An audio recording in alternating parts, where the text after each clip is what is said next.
Sailburu eta lagun egindako gonbidapenagatik. Eusko Jaurlaritzaren eskutik aurkezpenik behar ezagunak dira eta oso publikoak izan dira. Egun on denoi, Batzar Nagusietako presidentea, alkateok, Bilboko eta Gasteizko alkateok, sailburuok, agintariok, adiskideok, lagunok, un cordial saludo a todas y a todos los presentes. En primer lugar, quiero expresar un agradecimiento muy especial a Itxaso por sus palabras de presentación. Supongo que a la audiencia le dan alguna pista sobre la persona que les habla. A mí, además, me hace ser muy consciente de que una amistad fraguada a fuego lento hace que me conozca muy bien. Benetan Laguna, mila esker.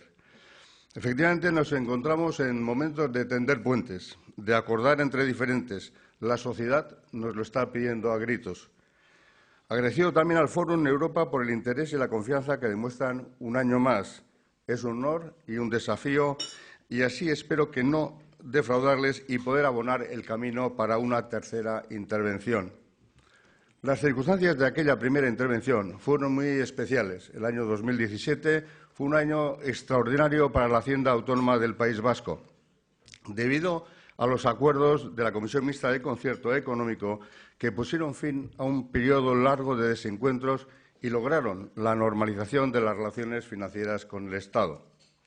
Además, a finales de aquel mes de febrero, el día 28, íbamos a celebrar nada menos que el 140 aniversario del Concierto Económico, clave de bóveda del autogobierno vasco. El concierto económico, con su significado histórico y político, es la muestra de nuestra soberanía fiscal, de la asunción de riesgos que conlleva y de su eficiencia y equidad como mecanismo de contribución a las cargas del Estado a través de una metodología objetiva del cálculo del cupo. Hoy voy a cambiar de registro.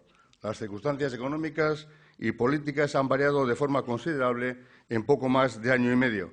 Sobre la economía tenemos hoy más dudas e incertidumbres y su ralentización a nivel global es un hecho. En el ámbito estatal, lo ha señalado también Itxaso, en menos de 2 semanas se celebrará la repetición de unas elecciones generales. En este contexto voy a trasladarles una serie de reflexiones y datos en el ámbito de mis responsabilidades en el Gobierno vasco. Les hablaré del momento económico de Euskadi, de los presupuestos y de las políticas públicas, de la política financiera del Gobierno vasco y de los retos de futuro. Empecemos por la economía. Comenzamos la legislatura celebrando los vientos de cola que empujaban el crecimiento de la economía vasca desde que la recuperación se iniciase allá por 2014. Un favorable contexto exterior, una reducción de los precios del petróleo y una política monetaria acomodaticia nos ayudaban a conseguir altas tasas de crecimiento que se mantuvieron en el entorno del 3% en el periodo 2015-2018. Además, el éxito exterior de la economía vasca, como el de la española, se basaba en una ganancia de competitividad propiciada por una contención salarial muy superior al de las economías europeas. De hecho, la reducción de los costes laborales unitarios estaba ocasionando una pérdida de participación de los salarios en la renta que pasó del 63% al 60% entre 2009 y 2017. Por cierto, les recuerdo que ese porcentaje de participación era del 70% allá por 1980, cuando comenzó la etapa de globalización que ahora parece cerrarse por momentos. Y también que esa reducción implica que los salarios han venido creciendo por debajo de la tasa que lo hace la productividad. Fue en esas condiciones cuando insistimos en la necesidad de una recuperación salarial, tanto por razones de equidad como para sostener el crecimiento ante la eventualidad de un cese de los vientos de cola. La recuperación salarial llegó finalmente En 2018, los incrementos de los salarios pactados en convenios alcanzaron el 1,9% y los costes laborales crecieron un 2,5%, según la encuesta del INE, una tendencia que parece que continúa a lo largo del año 19. Y sería bueno que lo hiciera porque, a pesar de ello, dado el crecimiento de la productividad, el pasado año los salarios siguieron todavía perdiendo un poco de peso en la distribución de la renta. El alto crecimiento ha tenido su efecto más beneficioso en el enorme progreso del empleo. En lo que va de legislatura, el empleo medido en puestos de trabajo equivalentes ha crecido en 51.711 empleos, llegando a la cifra de 978.023, que se acerca mucho a la histórica que superaba ligeramente el millón a finales del año 18. Bien, mientras que la tasa de paro ha pasado del 12,6% a finales del año 2016, cuando empieza esta legislatura, al 9,2% actual. Además, lo bueno de este balance es que la productividad ha crecido también más que en el entorno, el 1,5, el 1,1 y el 0,8 en los 3 últimos años, cuando esas tasas en la Unión Europea 15 eran del 0,3, 0,9 y 0,2. Tomamos conjuntamente estos registros de empleo y productividad, hacen posible que el PIB por habitante en Euskadi haya crecido entre un 2 y un 3%, mientras que en Europa avance entre el 1 y el 2%.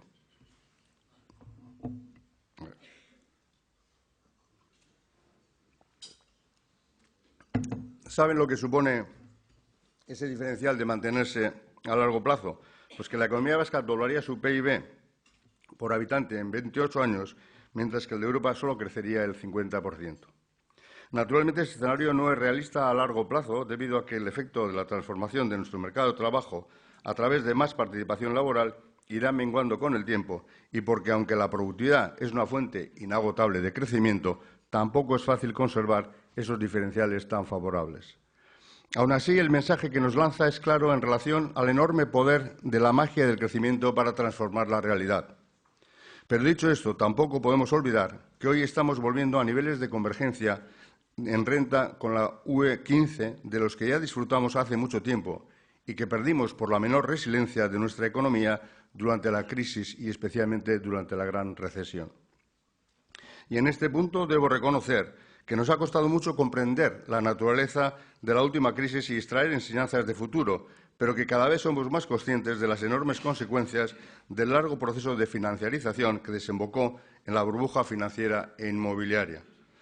Por ello, en los mensajes de mi departamento, en los foros financieros como los del Cargi o en las jornadas de la Universidad de Deusto, hemos insistido mucho en que estamos saliendo con dificultad de una gran crisis de deuda a escala global y en que debemos vigilar que nuestro desempalagamiento sea efectivo, pero también equilibrado para permitir que siga el crecimiento. Sobre esto pueden encontrar cifras y comentarios en esas intervenciones, pero aquí solo recordaré que el crédito al sector privado ha pasado de un máximo del 125% al 80% actual, que las empresas han reducido 10 puntos su ratio de endeudamiento sobre el activo y que esperamos que la deuda del Gobierno vasco, que era del 14,6% a finales del año 16, vaya a cerrar este año en torno al 12,3%. Está bien que estos datos financieros y los relativos a la economía real nos sirvan de estímulo. Sin embargo, no hay siquiera un minuto para entretenerse en la complacencia, porque las cosas se complican por momentos. Sabíamos que los vientos de cola rolarían y, de hecho, proyectábamos una desaceleración económica clara en nuestros escenarios que, afortunadamente, tardaba en llegar. Pero ya lo ha hecho, ya estamos navegando de ceñida o de bolina, si lo prefieren, y bajo este modo de navegación ya sabemos que cuesta mucho más llegar al mismo destino. Los 28 años pueden convertirse en 38 o en 47, pero la nave va, aunque ya sabemos por la película de Fellini y por los que estamos viviendo en el entorno que ocurrirán hechos lógicos e ilógicos y que aparecerán personajes creíbles e increíbles. Debemos empezar a acostumbrarnos a todo menos al desaliento.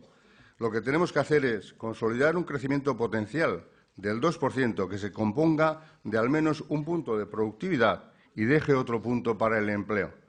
Digo esto porque dentro de muy poco la aceleración de la transición demográfica y la necesidad del relevo generacional harán que el paro se reduzca rápidamente y muy posiblemente se reactive de nuevo la inmigración, como ya está ocurriendo.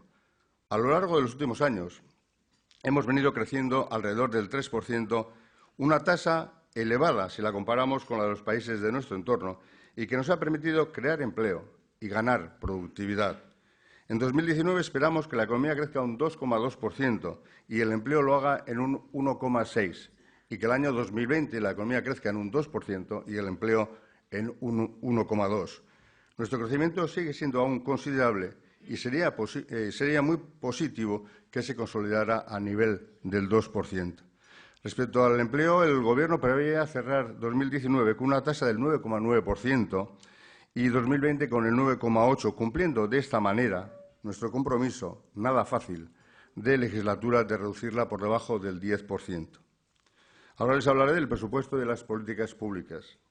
El alto crecimiento económico nos permitió recuperar el nivel de PIB previo a la crisis en 2016, pero en el caso del presupuesto lo recuperamos en el año 2018. Los efectos del crecimiento en la recaudación se hicieron esperar. En 2015 y 2016 la recaudación creció un 2,4 y un 2,7, cuando el crecimiento nominal de la economía era del 3,2 y del 4%. Pero, por fin, se hicieron notar en el año 2017, año en el que, por el efecto, como les decía, de la regularización financiera con el Estado, creció un 11,8%, que una vez ajustado la parte de ejercicios anteriores, determinó un pequeño superávit del 0,3% en la Administración General y sus organismos, cuando inicialmente el déficit previsto era del 0,4%. El buen cierre del 17 influyó en la base del 18, de manera que, aunque la recaudación creció un 3,5 ese año, cuando la economía crecía en el 4,2, las aportaciones superaron las previsiones en casi 500 millones de euros. Y así el déficit previsto del 0,3 se tornó en un superávit del 0,5.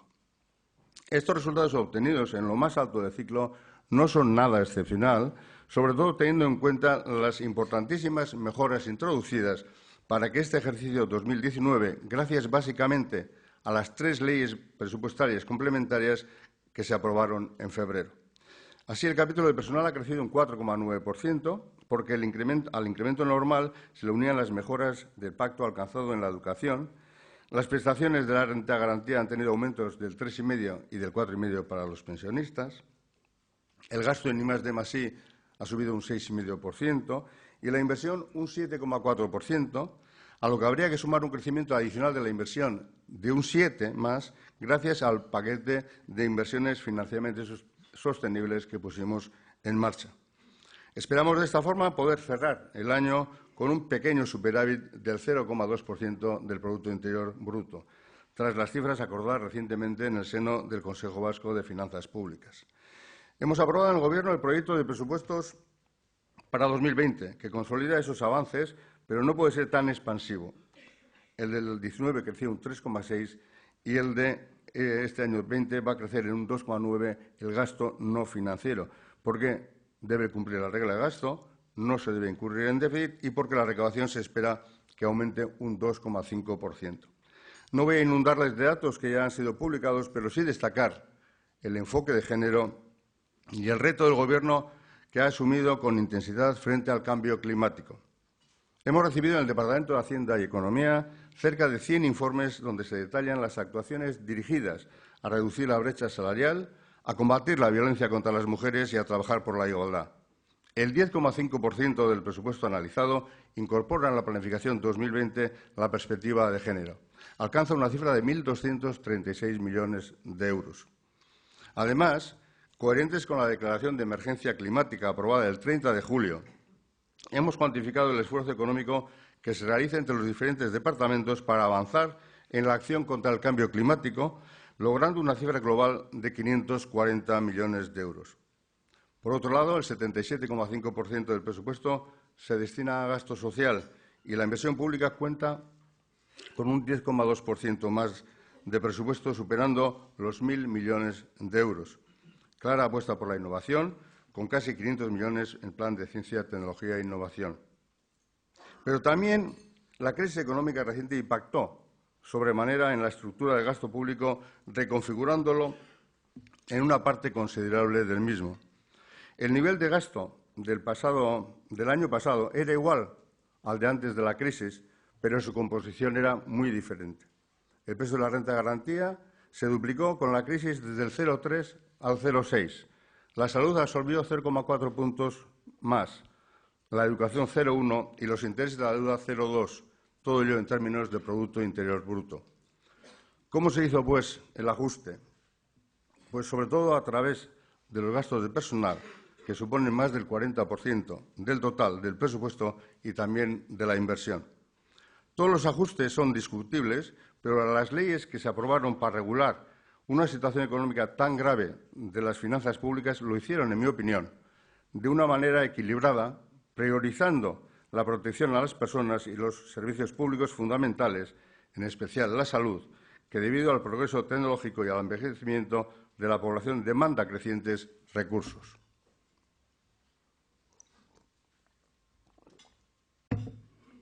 El proyecto de 2020 estima el gasto en Osakidetza en 3.000 millones de euros, 124 millones más que el año pasado. Y si tenemos en cuenta todo el Departamento de Salud, la cifra alcanza los 4.000 millones, 141 millones más que el pasado año. Sí me gustaría aclarar que lo mismo que los ingresos que se perdieron con la crisis y en parte se sustituyeron por deuda no volverán, no es posible recuperar aquellos gastos en los que no se incurrió. Quiero creer que vamos a ocuparnos en seguir construyendo el futuro, porque son muchas las tareas pendientes y grandes los esfuerzos que nos van a requerir los tiempos que se avecinan. Tenemos que mirar hacia adelante. Por empezar, por las que afectan más directamente a mi área de responsabilidad, he de decir que tenemos pendiente la implementación de un sistema de evaluación de políticas públicas, ex post y ex ante. Es verdad que tras la crisis las prioridades de asignación presupuestaria son muy estrictas y también que se han realizado ejercicios singulares de evaluación y spending reviews de algunas áreas, pero ahora lo que procede es diseñar un sistema completo que regule la entrada y la salida de las consignaciones presupuestarias y las reformas en las políticas. No podemos permitirnos la inercia presupuestaria y en ello llevamos trabajando esta legislatura. Hay que analizar, repensar y redistribuir los recursos. De la misma manera, tenemos que avanzar en el análisis de la programación de inversiones públicas. Y todo esto tiene que ver con la mejora de la calidad de las finanzas públicas, una preocupación que ha sido postergada respecto a la estabilidad presupuestaria y a la sostenibilidad financiera. Pero ahora la calidad y, en especial, la preocupación por las inversiones cobran más importancia ante la insoslayable revisión de todo el marco de estabilidad que emana de las autoridades europeas. Así lo ha entendido el Consejo Fiscal Europeo en su informe de valoración de las reglas fiscales de la Unión Europea. En él se propone reforzar los incentivos a las inversiones con una nueva variante de la regla de oro que pueda estimular el crecimiento, aprovechando además el escenario de bajos tipos de interés. Desde el Gobierno vasco nos sumamos a esa propuesta de flexibilizar el marco de estabilidad para favorecer las inversiones, yendo más allá del estrecho campo de las inversiones financieras sostenibles, que, no obstante, como saben, hemos aprovechado a fondo estos 2 últimos años, con paquetes de 54 millones y de 98 millones en 2018 y 2019, respectivamente. Coincidimos en que la arquitectura del Pacto de Estabilidad y Crecimiento ha resultado complicada por basarse en magnitudes no observables directamente, lo que propicia indeterminables discusiones y, lo que es peor, en que ha funcionado de manera procíclica, por lo que necesita una profunda reflexión. Con la legitimidad que existe a quien ha cumplido siempre los acuerdos de estabilidad, abogamos por una simplificación y una flexibilización que facilite el papel estabilizador de las finanzas públicas. Y, por supuesto, defendemos la necesidad de una importante capacidad fiscal central a nivel europeo, más ahora que la política monetaria se está volviendo ineficaz. Ahora que estamos aún a tiempo de prepararnos para cuando llegue el cambio de ciclo, sería incomprensible que Europa volviera a fallar, como lo hizo en la gran recesión. Hablaré ahora de política financiera. El reto de la nueva política financiera es la reordenación de instrumentos y la creación de otros nuevos en el ecosistema formado por el Instituto Vasco de Finanzas, la Sociedad de Capital Riesgo de Euskadi, Luzaro, el Cargi y la banca. Hemos ganado en coordinación y eficacia con mayor especialización y profundización de los instrumentos, aunque queda camino por delante para consolidar un modelo integrado de gestión de todos los instrumentos públicos orientado a las necesidades de la empresa. Dentro de la brevedad de mi referencia, quiero dedicar unas palabras al nuevo instrumento de participación en empresas, al Fondo Fincatus, gestionado por el Instituto Vasco de Finanzas. Saben, por la reciente presentación de los presupuestos para 2020, que vamos a poder completar ese año unas inversiones por 175 millones de euros que se plasmarán en participaciones financieras a largo plazo en grandes empresas vascas para garantizar que mantengan su arraigo en Euskadi y ejerzan un carácter tractor sobre el conjunto del tejido productivo vasco. La buena disposición de la liquidez del Gobierno, que ha sido reconocida junto a la solvencia por la revisión al alza del rating, que estamos en AA-, nos permite elevar sustancialmente nuestro objetivo inicial. No es solo una señal la que lanzamos, esa dotación junto con la disposición adicional del proyecto de ley de presupuestos que define el fondo, constituyen un mensaje firme de que Fincatus ha nacido para crecer y consolidarse, para convertirse a largo plazo en un instrumento público importante para favorecer el desarrollo empresarial de nuestro país. Fincatus ha nacido para quedarse y para que nuestras empresas se queden en Euskadi, si me permiten la redundancia. Para acabar con este apartado, una concisa referencia a las entidades de previsión voluntaria. Toca pensar en futuro. El sistema público de pensiones está en una encrucijada ante la transición demográfica y el reto de su consolidación. Todos tenemos que arrimar el hombro, pero quienes tienen la obligación de liderarlo deberían dejar de postergarlo y hacer su trabajo porque el primer pilar es fundamental. Por eso mismo, debo afirmar con rotundidad que las EPSVs no son importantes por la crisis de la seguridad social. Lo son hoy tanto como lo fueron hace 36 años cuando aprobamos la primera ley que los regula. Ahora bien, también les digo que tras sus brillantes cifras económicas y su pujanza institucional, lo cierto es que nuestro sistema de previsión social complementaria precisa de un nuevo impulso porque no acaba de conseguir su objetivo fundamental, cuál es la generalización de una cobertura complementaria suficiente para rentas medias y bajas a través de los sistemas de empleo preferentes. Lo cual, añado yo, no significa que los sistemas individuales no tengan un papel que desempeñar en el modelo para hacer accesible a todo el mundo. Las dificultades con las que tropezamos son muy grandes. Como reguladores no podemos imponer el sistema, y tampoco queremos, evidentemente. La previsión entraña un coste suplementario del factor trabajo y la calidad del empleo y la negociación colectiva tampoco ayudan en estos momentos. ¿Qué podemos hacer? Seguir promoviendo con persuasión un cambio cultural que lo ponga en valor y rediseñando los incentivos fiscales. El Gobierno ha dialogado con todas las partes durante más de 2 años y cuenta con una propuesta que entraña un cambio real en favor del cobro en forma de renta y del sistema de empleo, pero que es equilibrada para el conjunto de la previsión social complementaria. Gobierno y Diputaciones compartimos la responsabilidad de alinear las medidas fiscales con los objetivos de la política pública sectorial. No tengo ninguna duda de que vamos a conseguir el objetivo. Estamos ante un gran proyecto de país y tenemos la obligación de acertar. Retos de futuro. Para ir terminando, retomo la idea del crecimiento y de la productividad y de los retos de futuro. Soy, como es evidente, un hombre del siglo XX y por ello no es extraño que de mis palabras anteriores se deduzca el elogio del crecimiento económico. Es difícil que no sea así en quien ha vivido la gran transformación de Euskadi desde el Estatuto de Gernika y en quien incluso recuerda cómo era nuestro país antes de la Edad de Oro, allá por los años 70 del pasado siglo. Pero también soy una persona del siglo XXI, consciente de que esas etapas previas de crecimiento, con el remate de la gran recesión, nos han dejado un legado de desequilibrios demográficos y ambientales y de problemas de desigualdad.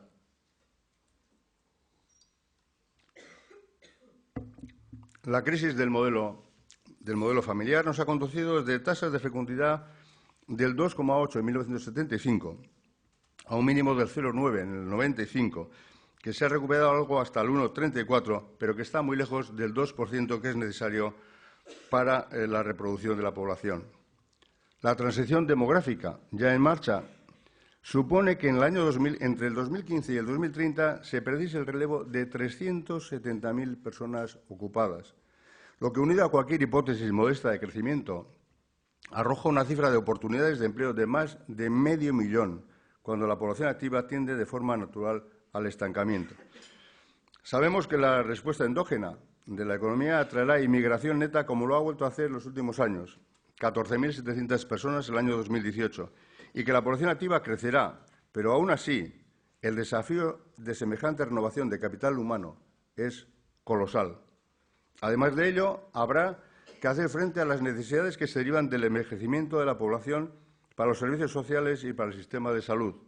Por su parte, el cambio climático constituye desde hace tiempo una amenaza cierta, aunque de diferente naturaleza, por constituir un riesgo colectivo a escala global.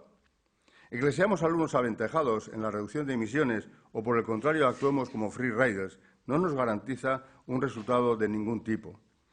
Pues bien, si atendemos a los hechos, la triste realidad es que casi la mitad de las emisiones de CO2 se ha puesto en la atmósfera después del año 90, lo que da la idea de la dificultad que entraña enfrentar este problema de acción colectiva y conseguir la cooperación efectiva, aunque solo sea de los 12 mayores países, de las 12 mayores economías que son responsables de las 3/4 partes del problema. Como se pueden imaginar, no solo se trata de la dificultad de la cooperación, sino del coste de las acciones para detener el calentamiento, ya que suponen una transformación profunda del actual sistema económico, por no hablar de las dirigidas a la adaptación de sus consecuencias una vez que éstas empiezan a ser visibles. En cuanto a la desigualdad, el economista francés Thomas Piketty ha realizado una enorme aportación de poner en perspectiva histórica y documentar la escalada de la misma que se observa en el mundo desde la globalización. Dejando de lado sus méritos teóricos y aun la tesis de que la Edad de Oro es un episodio especial en la historia, la evidencia que aporta es demoledora. En Euskadi contamos con índices comparados de desigualdad favorables, como lo muestran los valores de índice Gini, 26,7, en torno a 4 puntos menores que los de la Unión Europea, 28, o la zona euro, y también los índices de pobreza grave o de ausencia de bienestar. Pero, como hemos puesto de manifiesto en el informe anual del 18, en base a las estadísticas laborales y a la última encuesta de pobreza y desigualdades sociales, la distribución ha empeorado por el comportamiento opuesto en los extremos de la distribución salarial.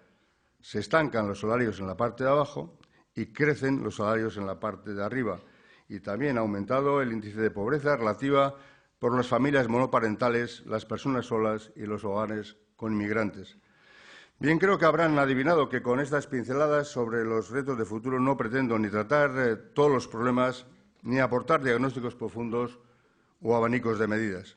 Lo que quiero simplemente es ilustrar cuáles son las posibles implicaciones presupuestarias de los retos del país para el siglo XXI. O sea, reflexionar sobre los medios de nuestras ambiciones de conseguir un futuro próspero, sostenible y cohesionado.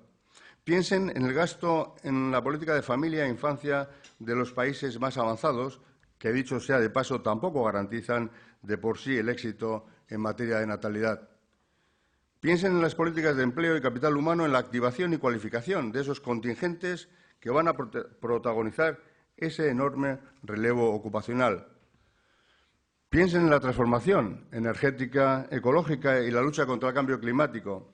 Y no se olviden que hay que continuar en el esfuerzo de la innovación y con la transformación digital para sostener el avance de la productividad, y tampoco de la conexión directa a fiscalidad y desigualdad, y tampoco del ejercicio de las competencias del Gobierno vasco. Una vez hayan pensado fugazmente en todo ello y hayan hecho su cuenta, al menos mentalmente, vuelvan conmigo a analizar las fuentes de financiación. Es casi seguro que se den pasos en materia de imposición indirecta por parte del Estado, pero habrá que ver qué enjundia tienen los cambios y, sobre todo, cómo se relaciona con el cierre del enorme déficit de la seguridad social, que es hoy el principal reto del Estado. Por nuestra parte, en Euskadi tenemos capacidad de regulación en la imposición directa. Acabamos de dar pasos para contar con un impuesto de sociedades que hace a nuestras empresas altamente competitivas, como lo muestra el que nuestra presión fiscal está en el rango más bajo de Europa, en el 1,4% del PIB. No voy a cuestionar ni a prejuzgar lo que vaya a suceder en la fiscalidad en el futuro. En 2020 nos corresponde realizar una revisión de los resultados de la reforma que entró en vigor el 18. Veremos entonces qué decisiones se toman. Como les decía, por nuestra parte, por parte de las instituciones, debemos realizar todos los esfuerzos para prestar los servicios públicos con la mayor eficiencia y eficacia. La evaluación de las políticas y la reasignación de los recursos, así como la colaboración entre las instituciones, Gobierno, diputaciones y ayuntamientos, y con los agentes económicos y sociales, será imprescindible para hacer mejor las cosas. No podemos demorar más. Tenemos que ponernos manos a la obra ya. Ahora bien, si queremos pasar de las musas al teatro, si queremos ponerle letra a la música que les he comentado, si decidimos abordar los retos de futuro a los que me he referido, habrá que diagnosticarlos, buscar los consensos necesarios y cuantificarlos para determinar, a su vez, las necesidades de financiación. Subir o bajar impuestos no puede realizarse al margen de estas decisiones estratégicas de país. Para entender por qué digo esto, quiero ceder la palabra al sociólogo Zygmunt Bauman, quien en su libro Retrotopía dice lo siguiente. Hay una creciente brecha abierta entre lo que hay que hacer y lo que puede hacerse, entre lo que importa de verdad y lo que cuenta para quienes hacen y deshacen, entre lo que ocurre y lo deseable, entre la magnitud de los problemas a los que se enfrenta la humanidad y el alcance y la capacidad de las herramientas disponibles para gestionarlos. Para mí, esto lo que sugiere es una llamada a la humildad, a la honestidad y a la responsabilidad, también al diálogo, porque solo con el diálogo y la cooperación podremos garantizar que, como dice el filósofo Innerarity, el futuro no se convierta en un basurero del presente. Eskerrik asko. Le trasladan en qué medida contribuye la formación de directivos de la Administración en gestión de políticas públicas a su evaluación. Yo creo que sí, la respuesta es casi obvia, ¿no? Yo creo que es absolutamente imprescindible una formación adecuada para evaluar estas políticas, ¿no? Yo creo que es algo que estamos haciendo, algo que vamos a tener que hacer más, porque es una responsabilidad, tal y como he señalado en mi intervención, una responsabilidad del Gobierno evaluar bien las políticas, para diseñar bien las políticas, para reasignar los recursos, en definitiva, para tener una actuación más responsable y más eficiente y más eficaz de las administraciones públicas, que también esa es nuestra responsabilidad.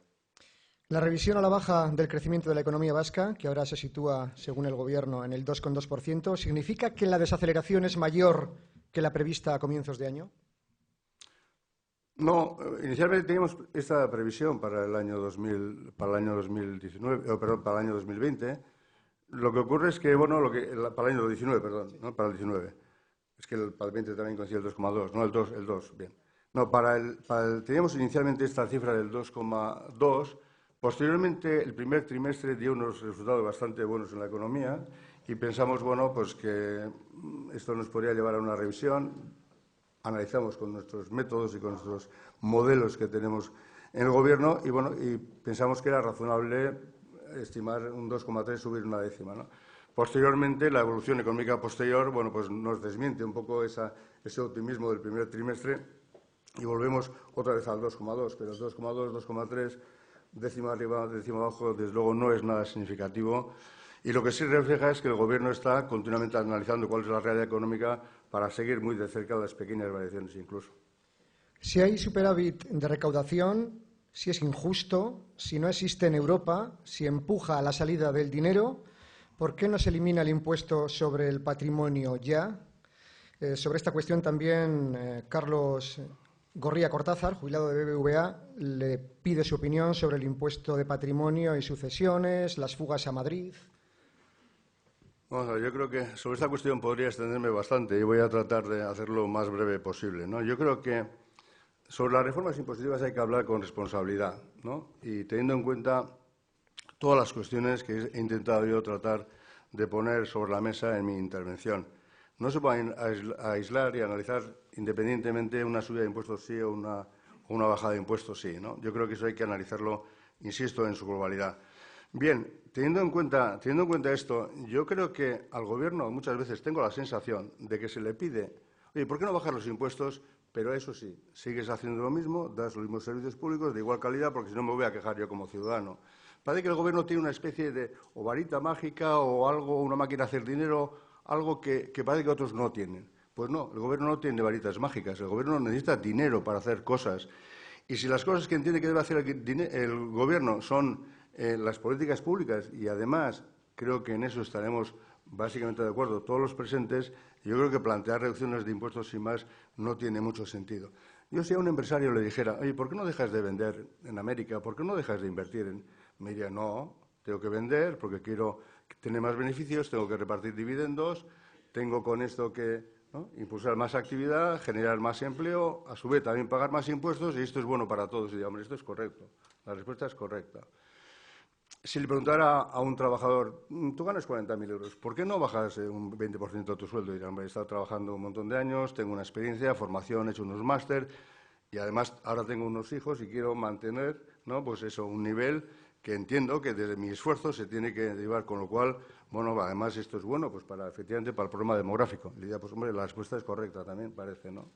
En cambio, al Gobierno se le dice, no, baja los impuestos y sigue haciendo lo mismo y mejor y tal. Y digo, hombre, pues es verdad que he dicho que algo mejor se puede hacer evaluando y haciendo ciertas revisiones, pero lo que no se le puede pedir al Gobierno es que haga milagros, ¿no? Teniendo en cuenta, además, que el impuesto de patrimonio, no es que en Euskadi el impuesto de patrimonio sea más grande que en ninguna otra parte del mundo, no.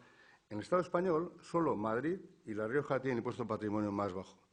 ¿Que se podrá suprimir o no? Es algo, un tema que se verá. Yo ahora no estoy prejuzgando absolutamente nada. Pero no pongamos, cuando ponemos el grito en el cielo con el tema del patrimonio, estamos pensando que tenemos el impuesto de patrimonio más alto de ninguna comunidad autónoma. No, no es verdad.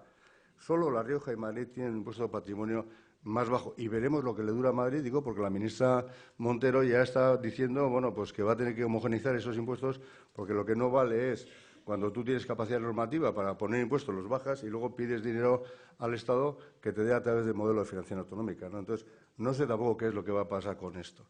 Pero bueno, en todo caso, lo que quiero decir es que si al final se tomara esa decisión, habría que ver en qué medida eso nos afecta a la recaudación, a las actuaciones públicas y qué otro tipo de medidas compensatorias deberíamos adoptar para mantener, si queremos, las políticas públicas en los niveles que los queremos mantener y si queremos afrontar también los retos de futuro que he planteado. En el debate sobre impuestos y servicios públicos nunca se aborda, dice este invitado o invitada, el tema de la eficiencia en la gestión. En Euskadi, por ejemplo, el coste por alumno en la educación pública es casi 3 veces más alto que en la concertada. No habría, aquí viene la pregunta, ¿no habría que mejorar la eficiencia en los servicios públicos y bajar los impuestos de forma paralela para favorecer la inversión, creación de empleo, de calidad y riqueza para nuestro país? Ya estamos en lo mismo. Es decir, buscamos un recoveco para ir a la bajada de impuestos. No está bien, parece ingenioso, ¿no? Vamos a ver, yo no es que sea un experto en el coste del sistema educativo, está aquí la consejera de Educación, ella podría explicarlo muchísimo mejor, pero desde luego yo creo que, que el coste de la educación es el coste que entendemos que es imprescindible para tener un sistema educativo razonable.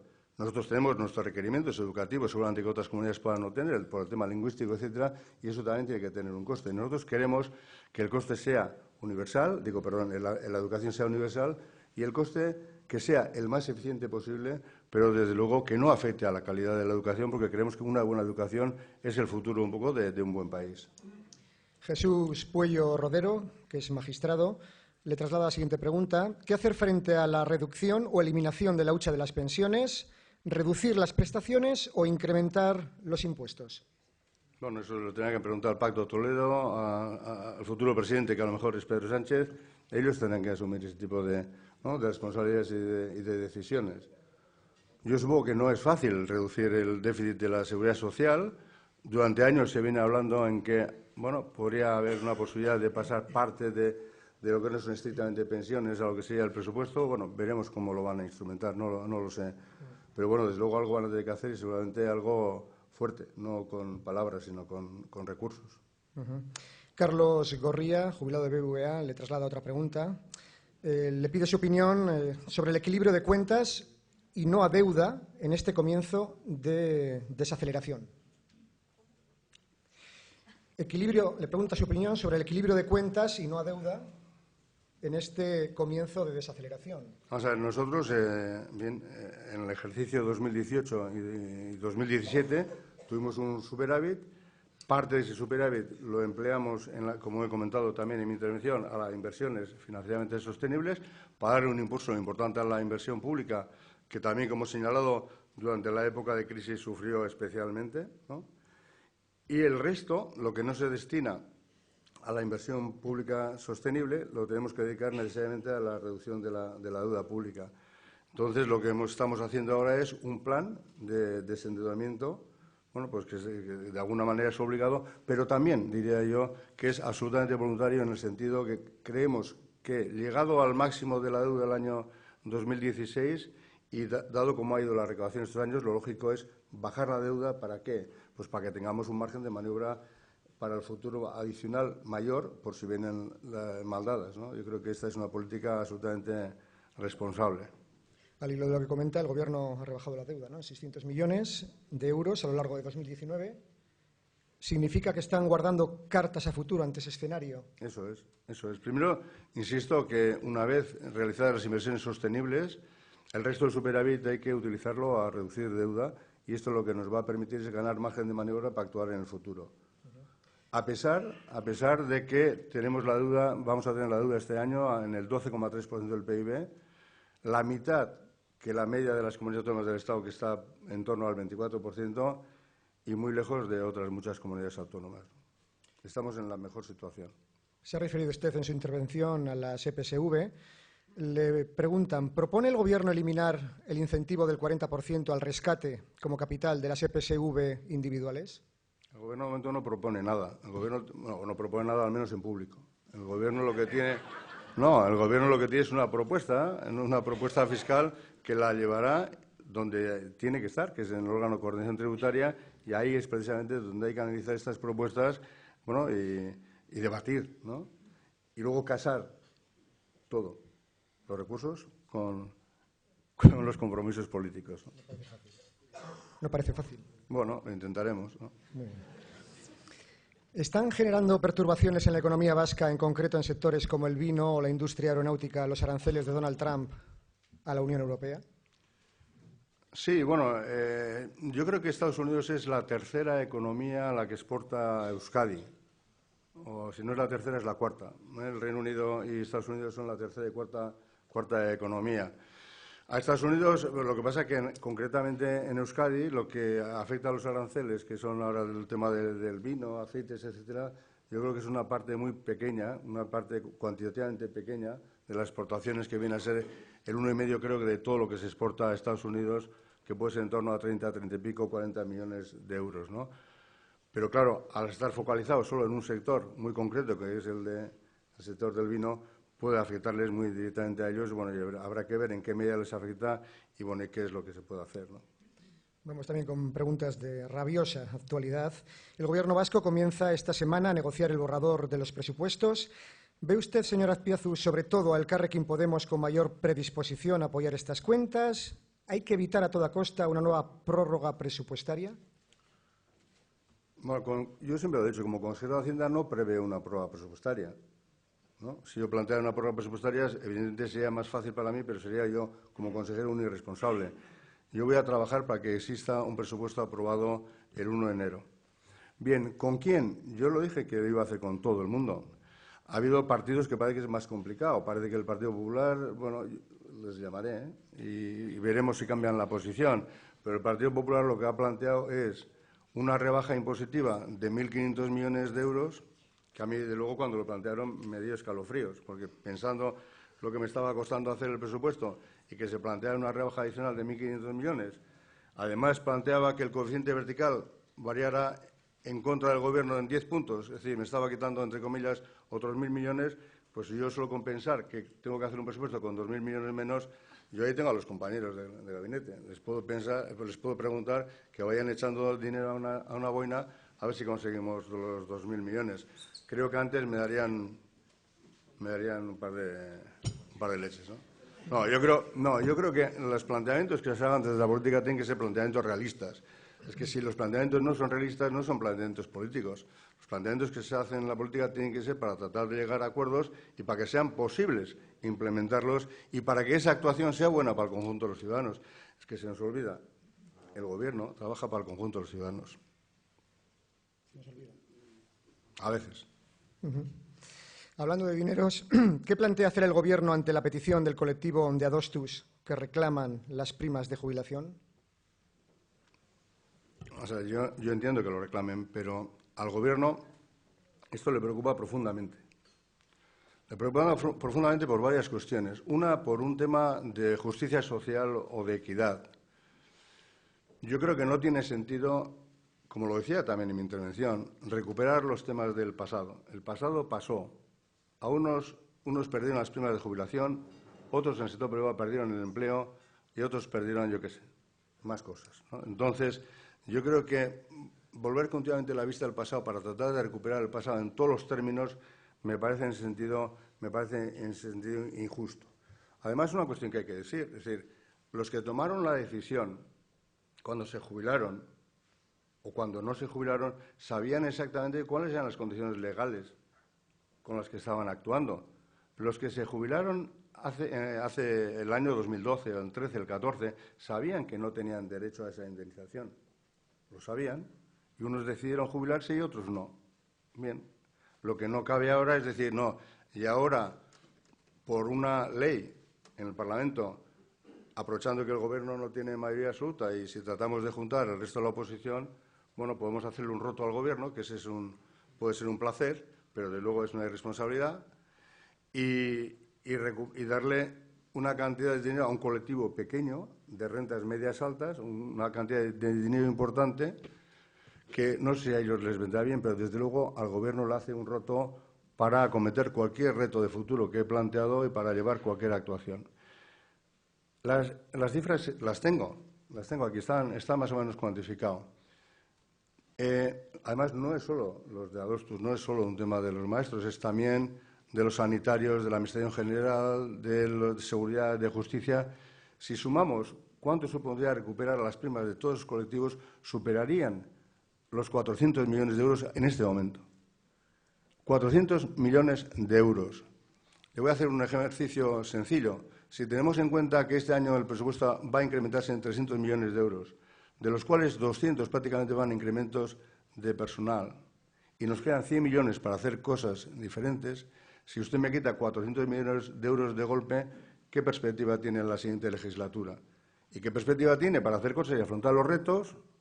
Porque luego, además, algunos me pedirán que bajen también los impuestos, porque, ¿no? Pues para afrontar estos retos, ¿qué posibilidades de actuación tiene? Yo, la verdad es que lo veo bastante difícil, salvo que pongan, bueno, pues un consejero mago, ¿no? Que haga magia, digo, que tenga alguna máquina rara de hacer dinero, pero esas cosas no se dan. En general, las cosas hay que hacerlas con sentido común y las cosas son como son. A mí, sinceramente, me parece que es una hipoteca que es implanteable de cara al futuro de este país por dar, simplificando mucho, un talón a gente que cuando tomó la decisión de jubilarse o no jubilarse sabían cuáles eran las condiciones legales de su situación. Y la última pregunta, muy de este lunes. ¿Alberga esperanzas en torno a la reunión en el CRL de los sectores de la enseñanza concertada? Educación acudirá a escuchar a patronal y sindicatos, pero sin la intervención del Gobierno vasco, ¿se puede resolver este conflicto? Vamos a ver, está la consejera, si quiere le puede preguntar a ella. Si ella quiere, yo no. Evidentemente yo no me voy a meter. Yo no sé ni cuál es la estrategia que la consejera va a llevar al CRL, seguro que es la mejor para el Gobierno, no tengo ninguna duda, pero lo que sí debo decir como consejero es que nos preocupa enormemente el conflicto, que nos preocuparía que el conflicto siguiera tal y como estaba inicialmente planteado, puede afectar al derecho a la educación. Creemos que nuestros hijos e hijas no deben correr estos riesgos y que tenemos que hacer entre todos, y la Administración hará lo que deba hacer también, todos los esfuerzos que sean necesarios para que no vaya a más y que podamos resolver definitivamente este conflicto. El Gobierno vía presupuestos ya ha echado una manita. El Gobierno echará la manita que tenga que echar. El Gobierno ha hecho los presupuestos y ahí están, ¿no? Yo creo que son unos presupuestos suficientes desde la escasez. Euskadi.